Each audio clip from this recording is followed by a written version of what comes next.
Pero bueno, nos quedamos en la última lección, nos quedamos en la pregunta número 10 del Catecismo Menor de Westminster. Ok, está un poco extensa la pregunta, son varias hojas, están por el frente y por detrás también las hojas, entonces vamos a darle átomos para que... Igual si se queda pendiente, pues lo dejamos. Sí, si se queda pendiente igual, lo dejamos pendiente, pero avanzarle lo más que podamos, ¿verdad? La pregunta 10 es, ¿cómo creó Dios al hombre? Entonces la respuesta dice, Dios creó al hombre, varón y hembra, según su propia imagen, en ciencia, justicia y santidad, con dominio sobre todas las criaturas. Y enseguida vemos 5 textos. Génesis 1:27, Dios creó al hombre a su imagen, a imagen de Dios lo creó, varón y hembra los creó. Colosenses 3:10, y revestidos del nuevo hombre, el cual conforme a la imagen del que lo creó, se va renovando hasta el conocimiento pleno. Y Efesios 4:24 dice, y vestidos del nuevo hombre creado según Dios en la justicia y santidad de la verdad. Génesis 1:28, y los bendijo Dios y les dijo, fructificad y multiplicaos, llenad la tierra y sojuzgadla y señoread en todos los peces del mar, en las aves del cielo y en todas las bestias que se mueven sobre la tierra. Y el en Salmos dice, 8:1, oh Jehová, Señor nuestro, cuán glorioso es tu nombre en toda la tierra, has puesto tu gloria sobre los cielos, de la boca de los niños y de los que maman, fundaste la fortaleza a causa de tus enemigos, para hacer callar al enemigo y al vengativo. Cuando veo tus cielos, obra de tus dedos, la luna y las estrellas que tú formaste, digo, ¿qué es el hombre para que tengas de él memoria? Y el hijo del hombre para que lo vistieses. Lo visites, perdón, disculpen. Lo visites. Le has hecho poco menor que los ángeles y lo coronaste de gloria y de honra. Le hiciste señorear sobre las obras de tus manos. Todo lo pusiste debajo de sus pies, ovejas y bueyes, todo ello. Y asimismo las bestias del campo, las aves de los cielos y los peces del mar, todo cuanto pasa por los senderos del mar. Oh Jehová, Señor nuestro, cuán grande es tu nombre en toda la tierra. Y especialmente en este salmo, cuando está haciendo referencia a lo que está pasando en Génesis, que acabamos de leer, ¿verdad? El Génesis 1:28. O sea, está diciendo que el Señor hizo su creación, es la creación, todo lo que nosotros vemos es obra de Dios, y puso al hombre para señorear su creación, ¿verdad? Para ser un representante. ¿De qué? Un representante en ciencia, justicia y santidad, por decirlo así, un representante de Dios, ¿verdad? O sea, en el carácter de Dios. Entonces, bueno, hasta aquí un comentario, alguna duda. Y una más,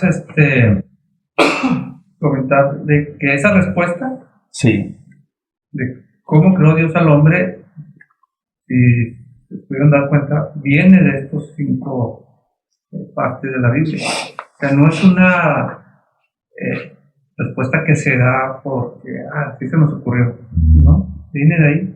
¿Cómo fue el hombre creado? Hombre y mujer, recuerdo los versículos, su propia imagen. Y a veces que tenemos ahí un error cuando dicen, Dios, es que Dios, somos imagen de Dios. Pero no pensamos que es de manera física. Dios es un espíritu. Un espíritu. Y no lo podemos ver porque nos ilumina, es tanto su grandeza que nos desintegra.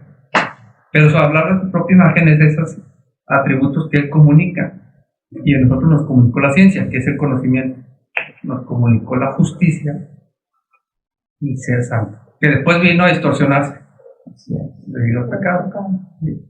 Y habla que nos dio la potestad de toda la creación, de administrar la creación.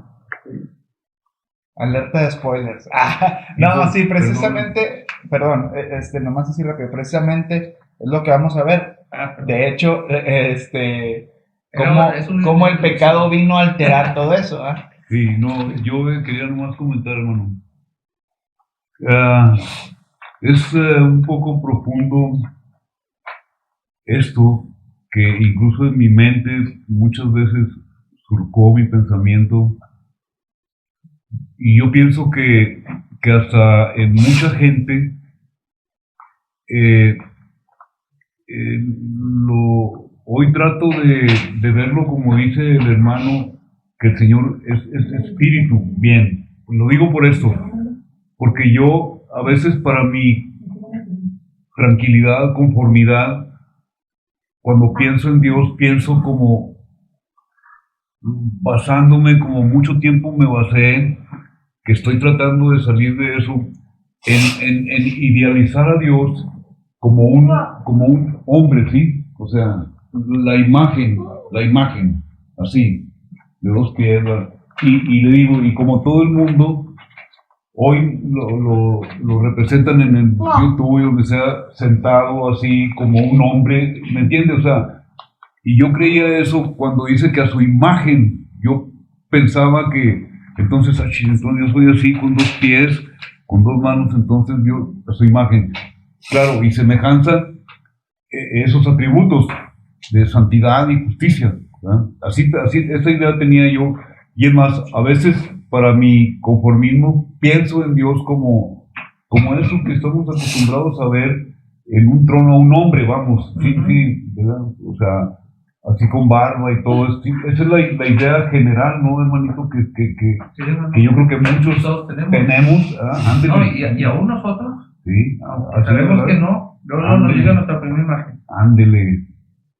Y no solamente Dios, cuando pensamos en Jesucristo, ¿en qué Jesucristo piensa? En el de las películas. Sí.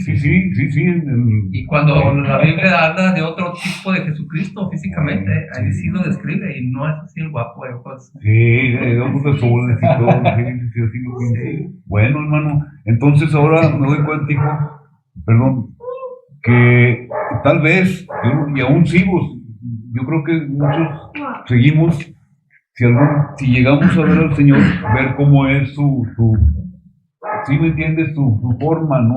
Dice que le vamos a ver tal como es, porque vamos a ser como él. Ándele, exacto. Entonces ahí se va a descubrir, caray, estaba equivocado.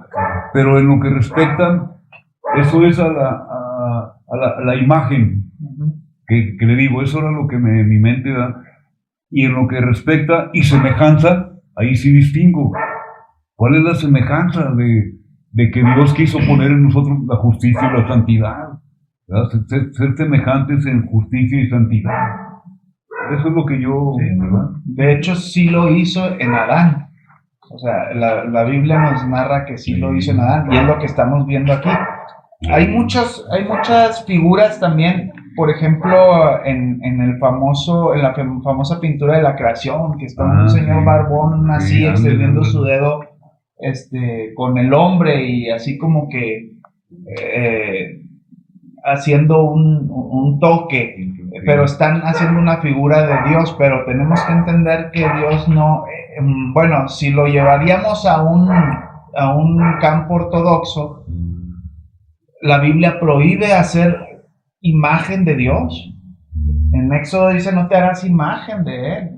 O sea, y hay algunas personas, incluso unos reformados, que justifican y son imágenes y es arte y lo que sea, pero no es correcto hacer imágenes de Dios. A través de la palabra de Dios, cómo nos dice y cómo nos manda, ¿verdad? No es correcto hacer eso. Ilustrar a Dios. ¿Por qué? Porque simplemente porque nadie lo ha podido ver, solamente Cristo, ¿verdad? Entonces, si continuamos dice, en la lección previa vimos que Dios creó todas las cosas. Esta lección tiene que ver con la creación del hombre en particular, y la razón de este interés especial en el hombre, de hecho, es que la Escritura nos enseña que todas las cosas fueron hechas para estar juntas con un propósito significado. Esto era estar bajo el mando del hombre. ¿Se acuerdan ahorita que lo acabamos de leer, verdad? Sí, o sea, sí. Dios puso todo para que el hombre se enseñoreara de todo. Dice, usando una ilustración, la creación sin el hombre sería como un gran barco sin capitán o un gran ejército sin un líder. Solamente fue el hombre, entre todas las criaturas de Dios, quien fue hecho a la imagen de Dios.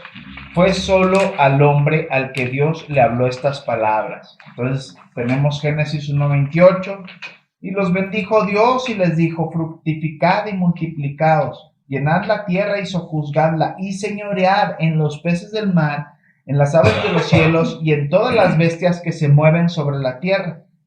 Y luego dice, ver el Salmo 8. A ver, vemos, el Salmo 8 es el que teníamos aquí anteriormente, ¿se acuerdan? Sí. Cuán glorioso es tu nombre, Señor, en toda la tierra. Has puesto, ¿quién es el hombre? De hecho, un poco menor que los ángeles, lo coronaste de gloria. Listo, señorear sobre las obras de tus manos. Ahí lo tenemos. Un enlace de Salmos con Génesis.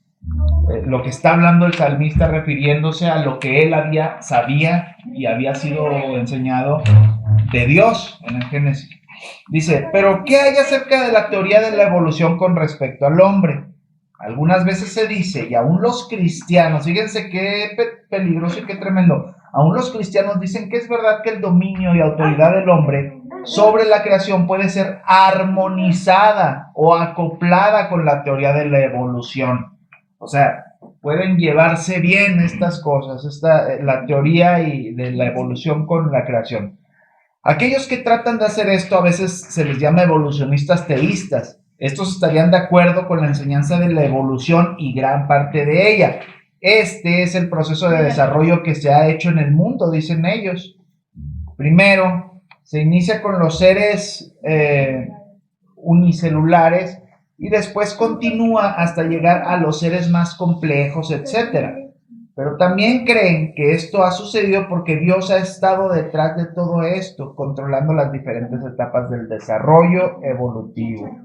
Los evolucionistas teístas, por ejemplo, creían que el cuerpo del hombre verdaderamente desciende de los monos, pero dirían que Dios creó algo nuevo en un momento dado del proceso evolutivo, esto es principalmente el alma humana o el espíritu, y solo cuando esto sucedió, el hombre realmente empezó a existir como el portador de la imagen divina. ¿Qué pensamos de esta doctrina de los evolucionistas?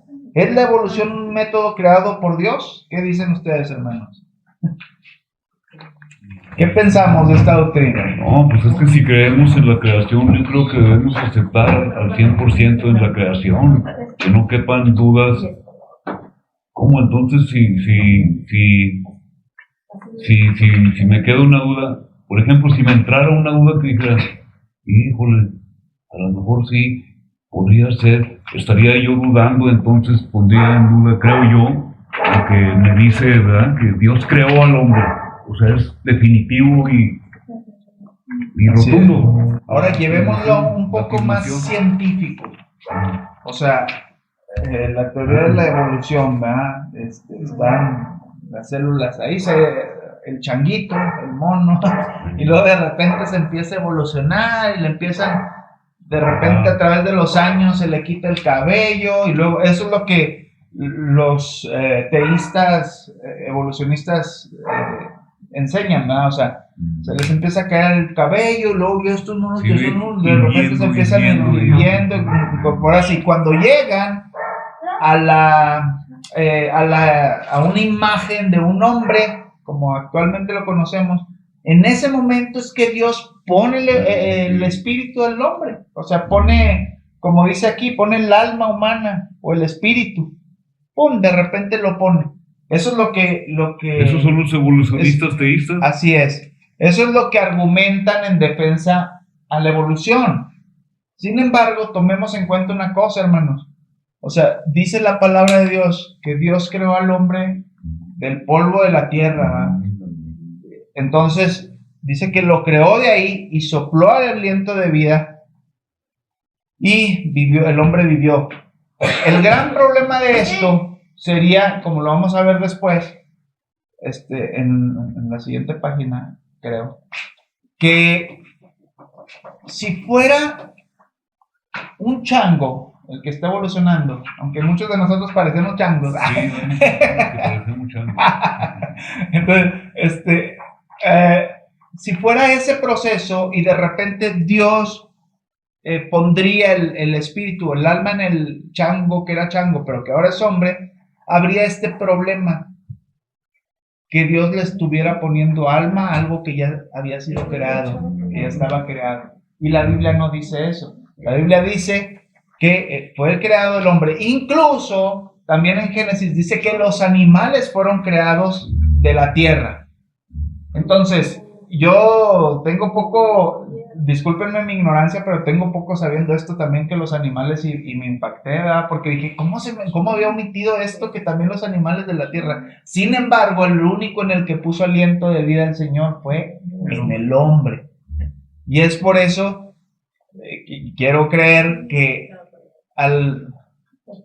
cuando yo traigo una gripa y luego estornudo y le echo los microbios a alguien, lo infecto con eso. No sé si me adquiere mis virus, mis patrones. Entonces, yo pienso que de alguna manera, eso es algo personal, que de alguna manera Dios también, no precisamente en la imagen, ¿cómo se dice? Corporal, pero que en ese aliento está depositando lo que dice aquí, lo que dice ciencia, justicia y santidad en el hombre. Muy diferente, porque no lo hizo en ningún otro ser más que en el hombre. Si lo hubiera hecho tal vez en los changos, pues ahorita tuviéramos como el planeta de los simios, ¿verdad? O sea, changos que hablan, que piensan, que tienen alma y todo eso. O sea, que tienen un espíritu más bien. Entonces, ese es el gran problema o el gran dilema con estos evolucionistas teístas, por lo cual nosotros rechazamos totalmente, no porque sea nuestro capricho, sino que rechazamos lo que no sea bíblico. Estuvimos viendo anteriormente que cuando fue creado Adán, fue creado como adulto, no como bebé, porque un bebé no hubiera podido sostenerse, a lo mejor, digo, no es como el libro de la selva, ¿no? Como Mowgli, que está ahí en la selva y los changuitos y las panteras vienen y lo alimentan, los lobos. No es así, o sea, nada que ver. Dice que Dios creó al hombre y lo creó hombre, y de ahí creó a Eva de la costilla del hombre. Entonces, ya podían caminar, ya podían alcanzar el fruto de cualquier árbol. Por eso Dios les dice, o sea, esto es, podemos decir, pues es lógico, si hay un árbol y Dios les dice, todo árbol pueden comer, pues es porque puedes estirar la mano y comerlo, ¿ah? O si yo les hubiera dicho, cuando crezcan, pues pueden ir a... Sí, ¿Qué punto Dios tan importante, hermanita, de que Dios creó al hombre adulto? ¿Qué puntito tan... Es por eso que rechazamos las doctrinas estas, ¿no? Las doctrinas que no se logran encajar con lo que es la palabra de Dios. Nosotros sabemos y creemos que la Biblia es la autoridad, es única autoridad. No es ninguna enseñanza, no es ninguna doctrina, no es ninguna denominación, no es nada. La Biblia es lo que va siempre a corregir nuestros pasos. Por eso los reformadores decían, sola escritura. Entonces, solamente la escritura es la que nos va a dar la norma, incluso en lo que creamos. Entonces dice, para empezar, esto no está de acuerdo con Génesis 2.7. Veamos. ¿Hasta aquí alguna duda, comentario?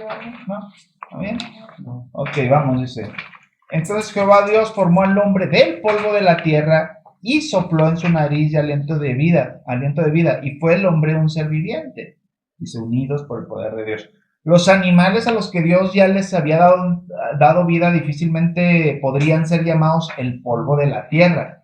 Si Dios ha hecho al hombre agregando algo a una criatura que había sido creada por él, ¿por qué necesitaría Dios darle aliento de vida? Génesis 2.7 claramente enseña que el hombre no evolucionó. Por un lado, en ningún lugar de la Biblia se ha establecido algo que nos llevara a pensar que el cuerpo del hombre es algo bestial. Digo, aunque muchos podemos parecer changos. Dice, y por otro lado, pensamos del alma como algo angelical. Por supuesto que es verdad que el hombre tiene una naturaleza dicotómica. Esto es una naturaleza doble, al tener un cuerpo físico y un espíritu no material. Como dijo Cristo en Mateo 10:28, dice, no teman a los que matan el cuerpo, mas el alma no pueden matar. teman más bien a aquel que puede destruir el alma y el cuerpo en el infierno. O sea, las dos cosas, aquel que puede destruir las dos cosas. Entonces, continúa diciendo, cuando se dice que el cuerpo del hombre evolucionó de forma de vidas inferiores, y que fue en ese momento cuando el alma fue inmediatamente creada por Dios, se presenta un pensamiento, sea consciente o no, que de alguna manera el alma del hombre es mejor porque viene de Dios que el cuerpo, y que como el alma viene de Dios, esto le da un sentido de más fundamento que al cuerpo. Pero esto no es lo que la Biblia enseña. Es por esto que la fe cristiana, a diferencia de las religiones falsas, sostiene la esperanza de la resurrección del cuerpo y el alma, y no solamente la sobrevivencia del alma después de la muerte. Perdón, y no solamente la sobrevivencia, sí, Dios creó completamente al hombre y es el hombre completamente el que será salvado, cuerpo y alma, por el Señor Jesucristo o condenado por Dios en el último día. Ahora, si alguien trae Biblia, a ver si me pueden buscar 1 Corintios 15. Si me pueden apoyar. Yo creo que el apóstol Pablo también habló mucho en ese aspecto, ¿no? En el aspecto de la resurrección. Lo vemos también en Tesalonicenses. 15. 1 Corintios 15, 51 al 56. En voz fuerte, en voz alta, por favor. No todos dormiremos, pero todos seremos transformados. En un momento, en un abrir y cerrar de ojos, a la final trompeta, porque se tocará la trompeta y los muertos serán resucitados incorruptibles y nosotros seremos transformados. Porque es necesario que esto corruptible se vista de incorrupción y esto mortal se vista de inmortalidad. Y cuando esto corruptible se haya vestido de incorrupción y esto mortal se haya vestido de inmortalidad, entonces se cumplirá la palabra que está escrita: se olvida esta muerte en victoria. ¿Dónde está, muerte, tu aguijón? ¿Dónde, oh sepulcro, tu victoria? Gracias, Damar. Fíjense, déjenme se las leo en otra versión. A ver. Eso mismo que nos acaba de leer nuestra hermana Damar. Dice, pero permítanme revelarles un secreto maravilloso. No todos moriremos, pero todos seremos transformados. Sucederá en un instante, que en un abrir y cerrar de ojos, cuando se toque la trompeta final, sucederá en un instante, en un abrir y cerrar de ojos, cuando se toque la trompeta final. Pues cuando suene la trompeta, los que hayan muerto resucitarán para vivir por siempre. Y nosotros, los que estemos vivos, también seremos transformados. Pues nuestros cuerpos mortales tienen que ser transformados en cuerpos que nunca morirán. Nuestros cuerpos mortales deben ser transformados en cuerpos inmortales. Entonces, cuando nuestros cuerpos mortales hayan sido transformados en cuerpos que nunca morirán, se cumplirá la siguiente escritura: la muerte es devorada en victoria. Oh muerte, ¿dónde está tu victoria? Oh muerte, ¿dónde está tu aguijón? Pues el pecado es el aguijón que termina en muerte y la ley le da al pecado su poder. Entonces tenemos que hay una resurrección, también lo está diciendo Pablo, ¿verdad? O sea, los que están muertos van a la resurrección y nosotros, si estamos vivos en el regreso de nuestro Señor, seremos transformados, ¿verdad? Eso es muy importante y a lo mejor es una idea que choca porque muchas veces, sinceramente, hermanos, no vivimos diariamente esperando que, como si dijéramos, a lo mejor hoy viene Cristo. O sea, a lo mejor hoy Cristo regresa. Estamos tan habituados a ver el sol y a hacer nuestros días y a envejecer y a hacernos grandes, ver nuestro trabajo, los hijos creciendo y todo. Estamos tan habituados que pensamos poco en el regreso de Cristo y sus promesas. Y una de las promesas es esa, la resurrección de los muertos y los que estamos vivos, transformados. O sea, esto es algo que nos impacta porque no estamos acostumbrados a pensar diariamente en el regreso de Cristo. Y esto se debe de anunciar porque acuérdense que una de las cosas que siempre en evangelismo tenemos que tomar en cuenta es la muerte, la resurrección también y la ascensión.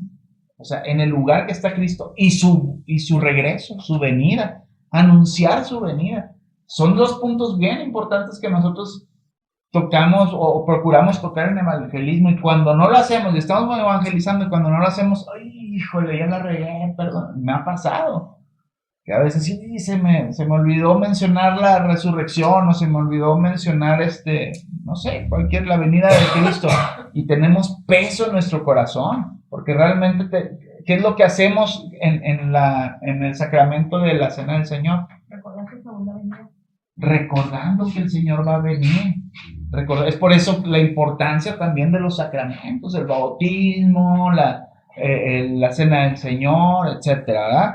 Entonces, esto es un punto que lo puse como plus, ¿no? Aprovechando que la enseñanza de la resurrección, un poquito, ¿no? Así una embarrada de la resurrección. Dice, el hombre fue creado a la imagen de Dios. ¿Qué significa cuando decimos que el hombre fue creado a la imagen de Dios? Si creemos, tendremos un mejor entendimiento. Esto es, si pensamos cómo es que el hombre fue creado originalmente de la siguiente forma. Número 1, el catecismo dice que Dios creó a hombre conforme a su propia imagen en conocimiento. Esto significa que Adán, mientras estaba sin pecado, era capaz de comprender la revelación de Dios en el mundo por sí mismo. Cuando Adán le dio nombres a todo el ganado del campo, a todas las aves de los cielos y a cada bestia del campo. Dice Génesis 2:20, y puso Adán nombre a toda bestia y ave de los cielos y a todo ganado del campo, mas para Adán no se halló ayuda idónea para él. Adán estaba haciendo algo más que solo pensar en los nombres. Los nombres fueron realmente una verdadera descripción de los animales que fueron nombrados. Por ejemplo, cuando Adán nombró a su esposa Eva, lo que significa dadora de vida, él lo hizo así, describiendo lo que era ella. Es decir, no se le estaban ocurriendo nombres. O sea, allá está viendo un churro de película. No la vean, está bien payasa. Que descubren en un planeta una flor, luego le dice un robot a la protagonista, ¿y cómo le quieres poner de nombre a la robot? Dice, Plantita o algo así, algo bien tonto. Plantita, ese nombre se le quedó. Y así se le quedó. Entonces fue registrado con ese nombre porque la que la descubrió es la que la debe bautizar. Eso no estaba haciendo Adán. O sea, Adán no estaba haciendo las cosas a lo loco, a lo tonto. O sea, estaba diciendo, ella es la dadora de vida, y eso es lo que quiere decir Eva. De hecho, el nombre Adán es hombre. O sea, el nombre de Adán significa hombre. Entonces, yo me imagino, quiero pensar, que, por ejemplo, rinoceronte, que significa el que tiene cuerno en la cabeza, no sé, elefante, el que tiene trompa, no sé, me imagino, jirafa, la que tiene el cuello largo. Me imagino que eso era en el original, ¿verdad? Quiero pensar, pero no estaba. ¿Por qué? ¿Por qué me atrevo a pensar esto y a compartírselos? Es un pensamiento mío, pero ¿por qué? Porque nosotros vemos que los nombres tienen importancia y relevancia en la palabra de Dios. ¿Alguien me dice qué significa Abraham? Padre de naciones. ¿Qué significa Isaac? ¿Y por qué le pusieron ese nombre? Porque Sara se dio su mamá. ¿Se acuerdan? ¿Verdad? Entonces, tenemos que entender que en el contexto bíblico se ponían los nombres. Job es como que varón de aflicción o algo así muy, muy fuerte. Entonces, tenemos que entender que los nombres eran por una razón. Moisés, sacado de las aguas. Así es, Moisés fue sacado por la hija de Faraón. Entonces tenemos que entender eso. Es por eso que me atrevo a imaginar que cada animal que Adán estaba nombrando le puso los nombres, ¿verdad? Con un significado. Una característica. Sí. Árbol con fruto rojo, manzana. No sé, cosas así. Me imagino eso, ¿verdad? Entonces, aquí no lo está haciendo. Eso sí, una cosa sí, no lo estaba haciendo a lo loco ni a lo tonto, ¿verdad? Entonces, dice, cuando Adán estudió a los animales, también les dio nombres. Fíjense, estudió a los animales, ¿eh? Aquí afirma mi teoría. También les dio nombres. Él se demostró a sí mismo que era capaz de comprender y expresar la verdadera naturaleza de las cosas. En otras palabras, Adán, mientras estaba sin pecado, fue un profeta en un alto sentido de la palabra. Un profeta es uno que puede ver la verdad de Dios. El profeta algunas veces se le llamaba vidente, que dice la verdad para beneficio de otros. Entonces, ¿alguna duda, comentario hasta aquí? ¿Estamos bien? Ok. Continuamos. Número 2. El catecismo también dice que Dios creó al hombre conforme a su imagen en santidad. Esto significa que mientras Adán estaba sin pecado, chéquense la palabra, mientras Adán estuvo sin pecado, estaba totalmente consagrado a Dios. En el Antiguo Testamento encontramos este concepto cuidadosamente desarrollado en el sistema de adoración revelada por Dios a través de Moisés. Ahora, recuerden una cosa, que tenemos dos ramas para decir santo. En un sentido, decir santo a Dios es por su carácter y su naturaleza, que es totalmente santo, indignado con lo malo, con la maldad, es totalmente santo.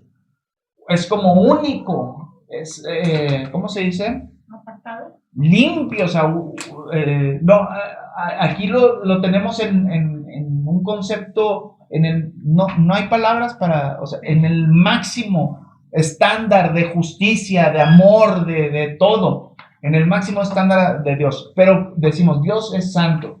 Pero cuando dice un pueblo santo, ahí viene este significado, un pueblo apartado.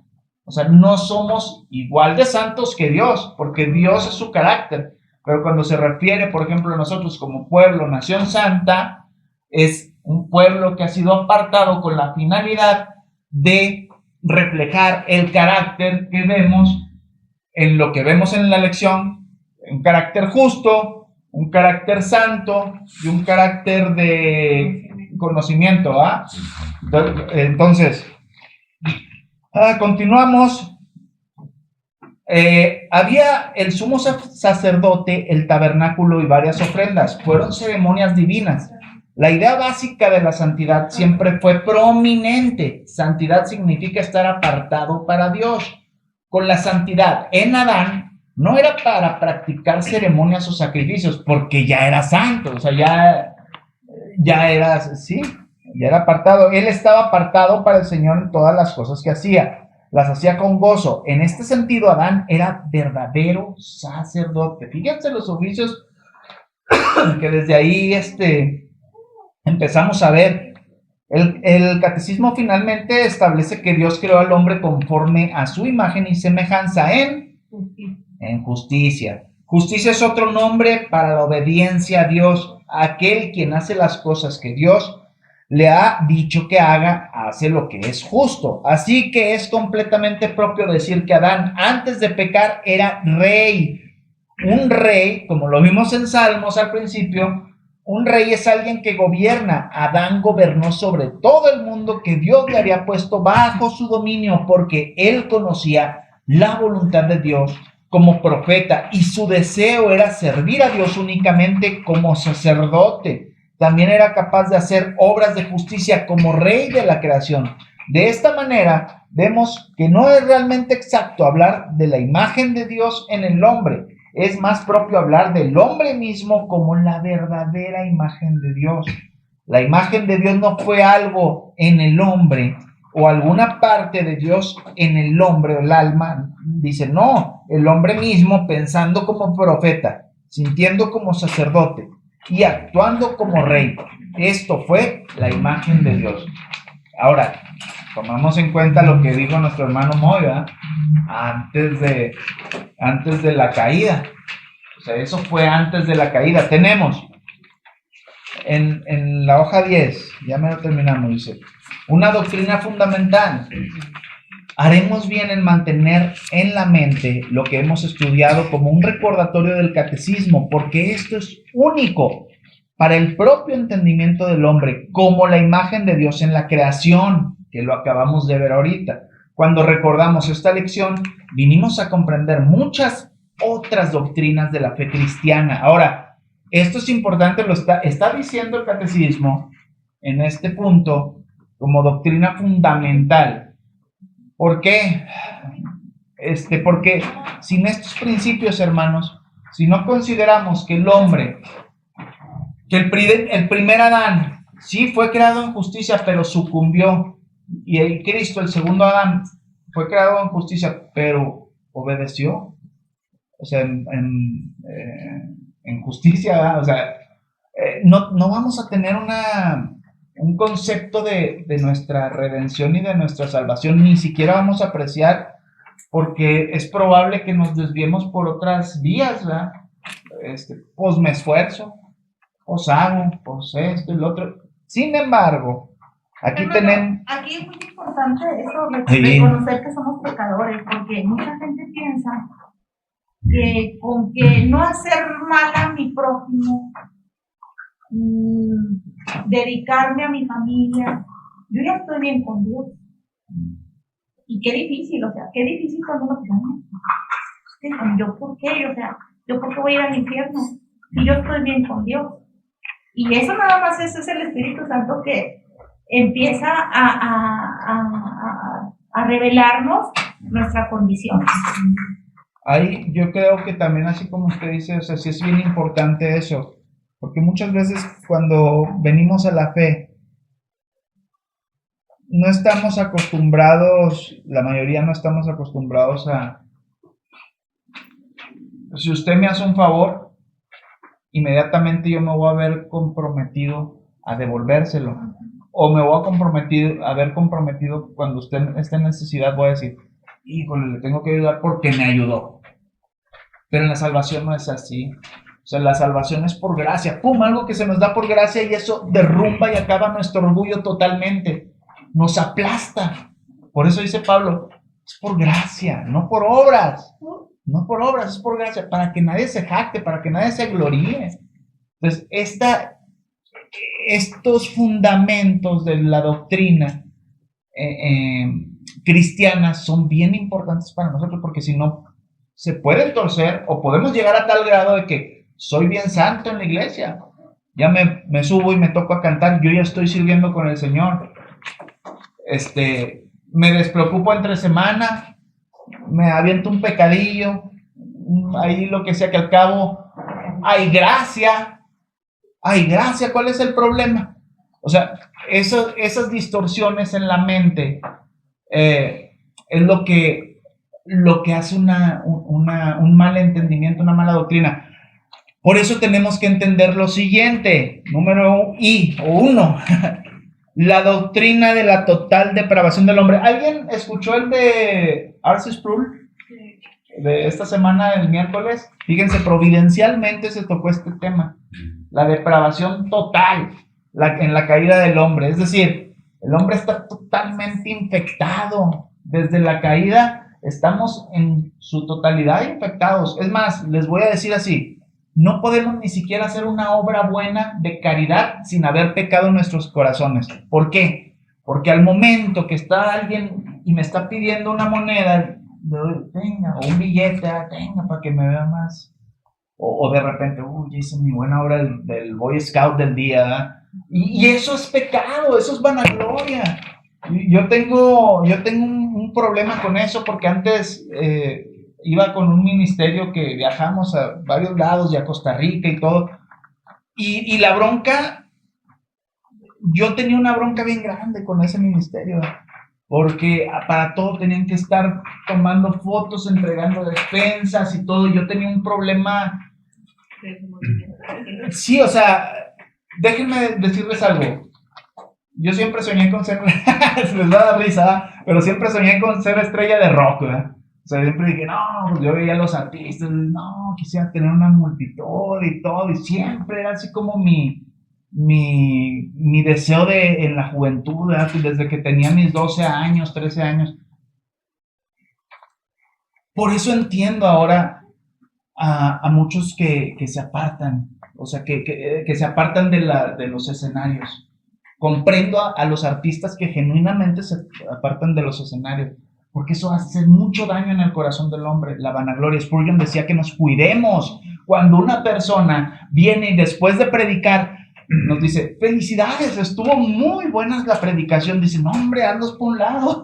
Estoy parafraseando, pero decía, por un lado. Paul Washer decía, yo mismo tengo que ir a predicar. Me acuerdo en las conferencias de Paul Washer, decía, yo mismo tengo que ir a predicar a la calle, y ustedes pueden ver los videos en la calle, en las plazas, en los malls, predicando el evangelio públicamente. Dice, porque tengo que bajarme como siempre estoy en púlpitos y con escenarios grandes y con multitudes de gente, yo tengo que bajar mi avión, tengo que bajar mi orgullo, irme con la gente y empezarle a compartir. Hasta en nuestras buenas acciones, hermanos, está tan depravado nuestro ser después de la caída, que hasta en las buenas acciones, hasta en la predicación, yo estoy compartiendo el evangelio, estoy predicando y me pasan 1000 cosas por la mente, y estoy seguro que todos los predicadores pasamos eso, ¿verdad? O sea, cuando estamos compartiendo el evangelio, cuando nos vemos en la tentación, a lo mejor, créanme, de utilizar el evangelio para darle un cocolazo a aquel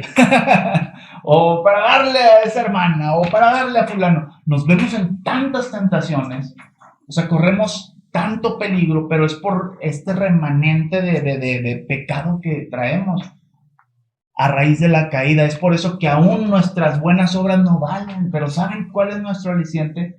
Que la única obra buena que sí vale es la de Cristo, y no es una obra que nosotros hacemos, es algo que Cristo ya hizo, y esto es un buen descanso para nosotros, porque podemos decir, Señor, ayúdanos, yo sé que un día voy a tener la victoria, yo sé que tú me vas a fortalecer, te pido gracia para esto. Entonces, la doctrina de la depravación, la total depravación del hombre, solamente se puede entender si primero comprendemos el significado de la creación del hombre a la imagen divina.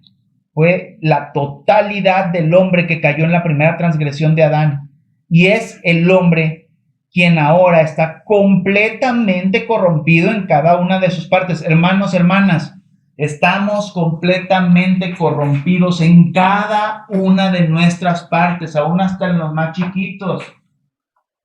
Tal vez Vanessa traiga sus broncas de desobedecer. No voy a hacer la tarea. O esto, lo otro. Pero desde chiquitos traemos, no pongo de ejemplo. Pero de verdad, desde chiquitos traemos eso, ¿sí o no? Nosotros. ¿Sí o no? Pero desde el más chiquito puede entender fácilmente hasta el más grande. Traemos esas cosas. Entonces, estamos no parcial. No que el hombre cayó y es 50 el hombre y 50 Dios y pon de tu parte. No parcial, totalmente. Bueno, y por ejemplo, los testigos de Jehová que dicen que ellos son elegidos, ¿no? Y que ellos ya están. Ahí sí diferimos en un punto doctrinal fundamental, hermana, con los testigos de Jehová. Así, desbaratado en un 2x3. Esos cuates dicen que toman el verso de los 144,000, ¿verdad? Sí. Entonces lo aplican de una manera, haciendo una secta. Todos los que hacen la aplicación de un pasaje sin ver el contexto, sin ver el Nuevo Testamento y el Antiguo Testamento, lindándolos, y un estudio fiero, se tienen el peligro de convertirse en una secta, como testigos de Jehová, como los mormones con Smith, y etcétera. Pero lo que nosotros diferimos totalmente y no los consideramos creyentes es porque ellos no creen en la Trinidad, en que Cristo es Dios, como lo revelan las Escrituras. Entonces ellos están nomás con no agarran nada del segundo del Nuevo Testamento, nada más del No, primero. Sí, no, de los dos. Pero lo que voy es... a lo que solo Dios. Fíjese, qué bueno que lo tocó. Fíjese la predicación de ellos. Van y tocan a su casa y le empiezan a hablar de un futuro bonito. Que Dios va a hacer un futuro bonito. Es la primera. Eso no es el Evangelio.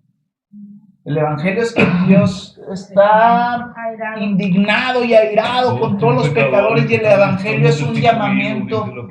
Es un llamamiento a decirle a la gente: vengan al Señor, arrepiéntanse, porque saben que estamos mal con Dios, estamos totalmente mal separados de Dios, pero Él ha tenido misericordia, enviado a su Hijo Jesucristo para que seamos perdonados de nuestros pecados si creemos en Él. Entonces, usted va con un testigo de Jehová y lo primero que le niega es la deidad de Cristo. Ellos toman a Cristo como un profeta. Toman muchas cosas así, por ejemplo, toman el libro de Hechos porque dice que fue clavado en un madero. Creo que es Hechos, ¿verdad? Que dice madero. Entonces ponen la ilustración de Cristo en un madero así. O sea, son cosas triviales, pero uno dice: ay, por favor, o sea, si todo está hablando de la cruz y nomás por un versículo del Hechos, creo, ponen una ilustración así, entonces, ¿cuánto más van a tergiversar lo demás? Esa es mi preocupación con ellos. Yo sí los paso a la casa, pero les digo: a ver, esto es lo que ustedes traen. A ver, bueno, esto es lo que yo traigo. No, ya se quieren ir. Ábrame. Hasta me dice, le digo: no, espérenme, no quiero un vasito de agua, espérense. Entonces, pero sí, se me van a mí. O sea, dicen: no, muchas. Le digo: es que me preocupa su doctrina y la manera en que le está diciendo a la gente que quién es Dios. Digo, porque no está correcto. No es correcto y no están capacitados para hacer esa labor de supuesto evangelismo. Para empezar, avientan a las mujeres por delante. Las mujeres con sus parábolas, las viejitas y todo lo. Digo: no, hombre, ¿y los hombres qué pasó? ¿Y cómo? Bueno, Gálatas, el madero, ¿verdad? No conozco muy bien, pero no sé si alguien sepa de por qué ellas salen, o sea, las condicionan, no, pues es que con esto se gana la salvación, ¿no? Por eso la salen, verdad no sé. Porque, o sea, es impresionante cómo salen. Una de las cosas que me impresionó de ellos, porque yo el primer año que empecé a leer la Biblia, yo empecé a recibir varios meses a unos testigos de Jehová en mi casa. Yo no sabía nada, hermanos, pero una cosa sí, ellos sabían mucho. Pero cuando me di cuenta que su versión era otro rollo, entonces dije: yo no soy testigo. Igualmente, cuando fui a una iglesia metodista y vi cómo estaba el rollo, dije: yo no soy metodista. Entonces, tenemos que entender, hermanos, y que estudiar. Miren, ahí les va. ¿Han tenido en sus manos un billete falso? ¿Sí? O tal vez sepan de alguien que fue engañado con un billete, que fue a algún banco y dijeron: oiga, billete es falso. No lo supo identificar. Entonces, ¿qué es lo que pasa? Los expertos, cuando reciben un billete, fácilmente identifican los falsos. Y no es porque estén estudiando siempre los falsos, es porque estudian tanto los billetes verdaderos que se familiarizan con los verdaderos y los reconocen. Y cuando viene uno que no es verdadero, lo rechazan. Es lo mismo con nosotros con el evangelio. Cuando nosotros empezamos a estudiar la palabra de Dios, empezamos a abrir nuestras... Miren, yo les puedo preguntar: ¿cuándo fue la última vez que abrieron sus Biblias y se quebrantaron con un versículo? Que derramaron sus lágrimas, que realmente dijeron: Señor, ten misericordia, o gracias, Señor, por tu bondad. ¿Cuándo fue la última vez? ¿Qué versículos, qué libros están leyendo ahorita? Y ahí nosotros vemos: ¿por qué no crecemos como iglesia? O sea, nos preguntamos y nos quejamos. ¿Por qué esto? Porque bueno, es que no leemos nuestras Biblias. No, tenemos una responsabilidad, hermanos: conocer a Dios, a este Dios santo, a este Dios justo. No nos excusemos en la caída del hombre, no nos excusemos en cómo Dios creó al hombre y después la caída y por eso soy así. No nos excusemos en eso. Tenemos una responsabilidad de conocer a nuestro Dios. Pero si no te has quebrantado últimamente con algún versículo de Isaías, yo soy muy llorón, hermanos. Yo soy muy llorón. Tal vez no lo sea delante de ustedes, pero soy muy llorón, y a veces cuando estoy compartiendo el evangelio se me brotan las lágrimas al ir a un versículo que me golpea y me penetra hasta el corazón. Yo soy demasiado llorón. A veces he llorado con Levítico, he llorado con Números. ¿Alguien ha llorado en el libro de Números? Yo sí. De verdad. O sea, pero estamos leyendo la Biblia, nos estamos empapando. Cuando sabemos y nos familiarizamos con lo verdadero, lo demás lo reconocemos que no es verdadero inmediatamente, así como un billete falso. No es porque estemos estudiando los falsos billetes o las falsas doctrinas, es porque estamos estudiando la Biblia, la sana doctrina. Bueno, vamos a darle átomos ya para... Otra vez es a la luz de esta enseñanza que podemos entender mejor la obra de la salvación de Cristo. El Antiguo Testamento desarrolla la promesa del Salvador que sería enviado al mundo por el Padre, y es a través de las figuras de profetas, sacerdotes y reyes de la historia bíblica con los que se tipifica a Cristo. Recuerdan que siempre les he hecho énfasis en que no hay Nuevo Testamento sin Antiguo Testamento. No podemos entender toda la cuestión de Cristo, de su venida, sin haber leído el Antiguo Testamento. Si nunca han leído toda la Biblia y ya tienen más de 3, 5 años, deberíamos de hacer un análisis profundo personal para decir, tengo que estudiar toda la Biblia, de Génesis a Apocalipsis. De Génesis a Apocalipsis, hermanos, una y otra vez, pero creo que fue Martín Lutero quien se había propuesto cada año leer por lo menos tal cantidad de veces la Biblia. No recuerdo si es 1 o 3 veces la Biblia. Ahora, queremos ser grandes en conocimiento, es decir, crecer, ¿verdad? Crecer como iglesia a las Escrituras.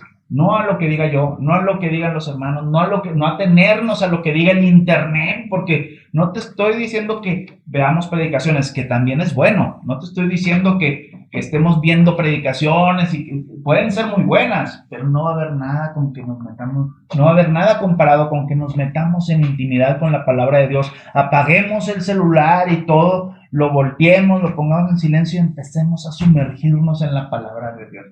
Dice, pero así nada más vamos a ver a Cristo en el Antiguo Testamento, como lo dice aquí el Catecismo, y tipificando a Jesucristo, cuyo propósito sería salvar a su pueblo de sus pecados. Para esto tenía que ser perfecto, profeta, sacerdote y rey. Si mantenemos lo que hemos aprendido en esta lección firmemente en la mente, entendemos mucho mejor que estas cosas fueron así. 3, otra doctrina que podemos entender mejor si mantenemos firmemente esta lección en la mente es la conversión del pecador a Cristo. Veremos por qué es que la verdadera conversión involucra el conocimiento, sentimientos y voluntad. Fíjese eso en la mente, porque yo creo que después lo vamos a tomar muy en cuenta. La verdadera conversión no solamente es el conocimiento, hermanos, ni tampoco el que sentí muy bonito cuando me hablaron a pasar al frente y recibí a Cristo. No es eso. Ay, es que me bauticé y sentí muy bueno. No son los sentimientos, tampoco es la voluntad, son los 3 juntos. ¿Sí? O sea, cuando tú veas que tu conocimiento de Dios lo estás aplicando para que tus sentimientos, o estás pidiéndole más bien a Dios gracia para que tus sentimientos o tus afectos sean cambiados, es decir, amas el pecado, tanto como lo amaba yo. Lo amábamos el pecado. Amábamos pecar. No había nada que nos podía detener porque lo amábamos y nos hablaban de Cristo y lo rechazábamos. O sea, a lo mejor no lo rechazábamos abiertamente, le teníamos un respeto, pero yo aquí con mi pecado, yo aquí con mi desobediencia. Entonces, el día que el Señor nos torne. Yo recuerdo cuando yo amaba mi pecado y yo no tenía ningún pesar por el pecado. Jamás tenía un pesar. Al contrario, hasta me jactaba y lo decía a todos. No, yo hice esto, como si fuera un orgullo, ¿verdad? Lo que hacen ahorita la gente o las canciones vulgares, ¿verdad? Yo hice, ya. O sea, pero ahora me avergüenzo, hermanos. Cuando el Señor cambia todo eso, tus afectos, e interviene en tu conocimiento, no nada más para llenarnos de conocimiento, para jactarnos de que sabemos mucho y somos los mejores teólogos y fulanito, no, pero el Señor amolda todo eso, interviene en tu entendimiento, el conocimiento para llegar a Cristo, no para envanecernos, sino este conocimiento es con el objetivo de llegar a Cristo. Los sentimientos tornados de un hombre que amaba el pecado, que ahora lo aborrece, y esa ley de Dios que aborrecía, ahora la ama, y la voluntad para decir, ok, vámonos, Señor. O sea, soy tuyo. Ahí, hermanos, es cuando está la verdadera conversión. Último, finalmente, es a la luz de esta enseñanza que podemos entender las marcas de la iglesia verdadera. Chequen, no estamos solos, somos un cuerpo, somos una iglesia, vamos todos juntos. Y es así como vamos a conocer las marcas para hacer lo que ella es.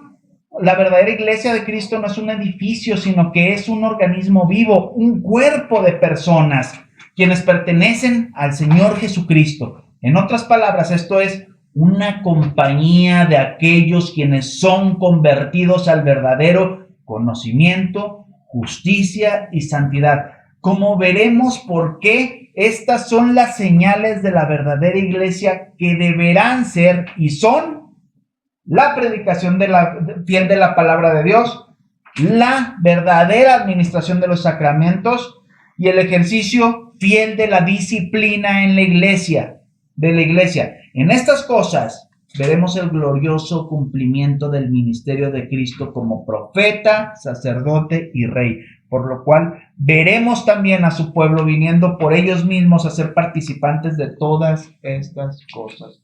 Hermanos, estamos rogándole a Dios por gracia y por su pura gracia y misericordia podemos gozar como cuerpo de Cristo de estos, ¿cómo se dice? De estas marcas, la predicación fiel de la palabra de Dios, y tenemos que orar por los que están predicando, por nuestros hermanos ancianos ahorita y los predicadores que están invitando. Oremos porque la predicación sea fiel, que los hermanos teman más la palabra de Dios que al hombre, y que les dé valor, que los supla, que los nutra, que les dé fortaleza. ¿Ustedes creen que es fácil estar estudiando para una predicación? Pues los hermanos a veces se desvelan o utilizan días y no son diferentes a nosotros con sus trabajos y todo. Tenemos los sacramentos cuando nos visitan los hermanos para hacer los sacramentos y el ejercicio fiel de la disciplina de la iglesia. Lo que los hermanos estén haciendo en pro de la iglesia, apoyémoslo, hermano, apoyémoslo. No es porque yo quiera quedar bien con los hermanos, a mí me valen los hermanos, en el buen sentido, no, o sea, es decir, están en segundo término. El primero es Cristo, y por Cristo, es lo que dice la palabra de Dios, nosotros tenemos que apoyar a los hermanos para que estas cosas puedan aplicarse a la iglesia y poder ser una iglesia verdadera, pero no va a empezar ¿se han escuchado alguna vez? La iglesia está así por causa del pastor, o por falta del pastor, o por los ancianos. La iglesia está así por fulano, mangano, manganita y perenganita. ¿Han escuchado eso? La iglesia está así porque no crecemos, porque no leemos la Biblia. No es responsabilidad de nuestros hermanos. Es que creo que es más fácil culpar a los demás que admitir nuestra culpa. Así es, y tenemos una responsabilidad personal, no con los hermanos, ni con otros, con Dios, hermanos. ¿Estamos conociendo al Dios que adoramos y que servimos? ¿Lo estamos conociendo en su palabra? Bueno, ¿nos despides? Sí. Comentar algo que todavía mucha gente dentro de la iglesia cree que somos cuerpo, alma y espíritu. Cuando alma y espíritu son sinónimos, en la Biblia se lee literal y habla del cuerpo y el espíritu, o el espíritu es mi cuerpo, aquí también hay unos versículos que lo dicen, pero son simplemente sinónimos el cuerpo y el alma. Entonces, algo que tenemos que tener en mente es que es únicamente cuerpo y alma, cuerpo o espíritu. No somos cuerpo, espíritu y alma. Leímos Mateo 28. Sí, 10:28, que dice que temer a quien puede mandar o matar o destruir el espíritu o el alma. Además puede destruir uno. Y creo que ahí nuestras hermanas, Rocío, partimos ahí en el fin de semana pasado, en el buen pastor, donde se tocó un poquito este tema también, es que el alma no es eterna. El alma es eterna para los que Jesucristo salva, pero el alma, Jesucristo la va a destruir en el infierno. Y habla de una destrucción, de dolor, de sufrimiento. Bueno, más bien una permanencia, ¿no? Una permanencia, pero no una eternidad de Jesucristo, de paz, de gozo, pues de acuerdo como Dios lo creó en un principio, con esa comunión con nuestro Dios.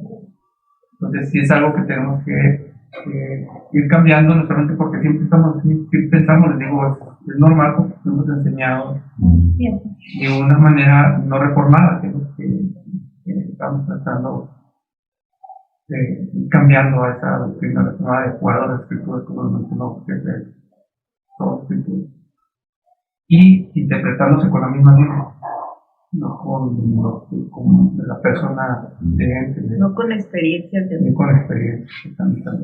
Ahora tenemos que entender también, como tú dices, reforma no significa algo nuevo, ¿eh? Desde los tiempos bíblicos ha habido reformas.